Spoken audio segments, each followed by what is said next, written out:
Our second on the couch chat this week is looking at the game that's going to be around, one of the biggest films I think of this year, and that is Toy Story 3. Obviously the sequel to Toy Story 2, which Cos was just reminding me off camera was actually more than a decade ago now, is that right? It was 11 years ago, and it came out in 99, which I was really surprised by and actually had to look it up on IMDb because I didn't believe them when they said that. Just to confirm, yeah, well obviously Toy Story 3 is coming out later this year. There's going to be games that go along with that.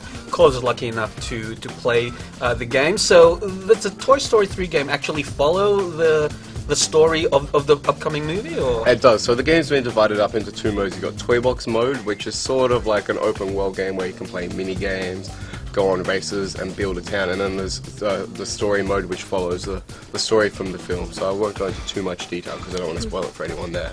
Okay. So tell us a little bit about the story mode and the characters that you get to play. Alrighty, so you play as three characters. You've got Buzz Lightyear, Woody, and Jessie. She's the cowgirl from the second film.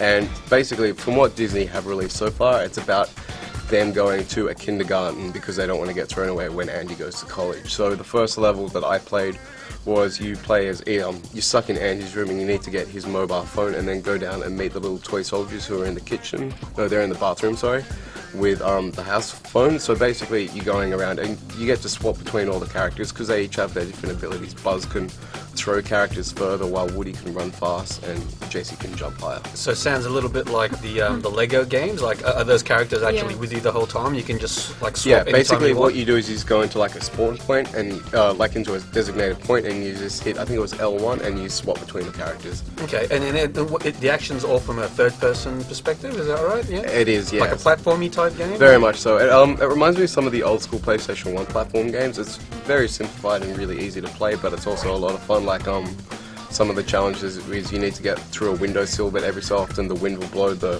curtains up and that'll knock you over, so obviously you have to time that right.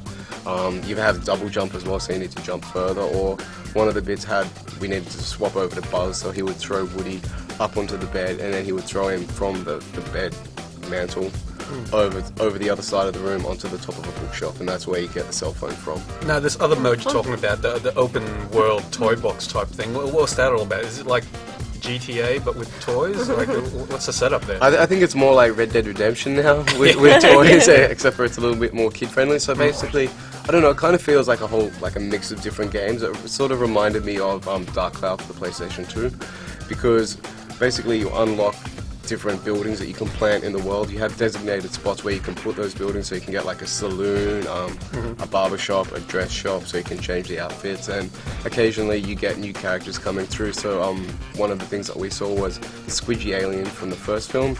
He came in, and because he's from a different world and it's in the outback, or the Wild West rather, you don't want him to get sunburnt, so you got to buy him a hat. So what you got to do is you pick him up and throw him into the hat store, and then you can select from all these different hats. So I picked like a Sphinx hat for him, and he kind of looked like an Egyptian, which was kind of cool. But there's a whole bunch of different sort of outfits you can go for as you go through the story mode and through the toy box mode. You unlock different costumes, and you can also customize those buildings as well. So what do you actually play in the toy box mode? Like, are there like mini games or like little missions and stuff? There's little missions, there's mini games. Like one of the things I did was, I think it was Slinky Dog. He'd lost all his cows, so what we had to do was we called over the horse. I can't remember his name. And we had to jump on the horse and we rode around. Yeah, Bullseye, that's one. And yeah, we rode around and then we found the cows, and then you sort of just chuck them back into the pen. And then the mission after that is you've lost some horseshoes. Oh no, it's cowbells actually.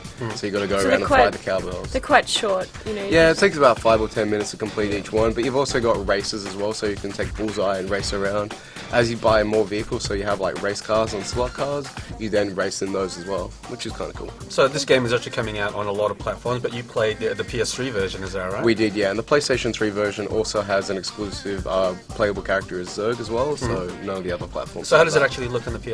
It actually looks really good. I mean, the Toy Story films never really have been all that great in like actual texture detail, so I think that translates really well for the developers in like making it look fairly close, because they don't have to work on getting the high-res textures that obviously the film can have, but these consoles are limited to. Cool. Alright, well, when is this one out, Cos? Toy Story 3 is out on all major platforms on June 17.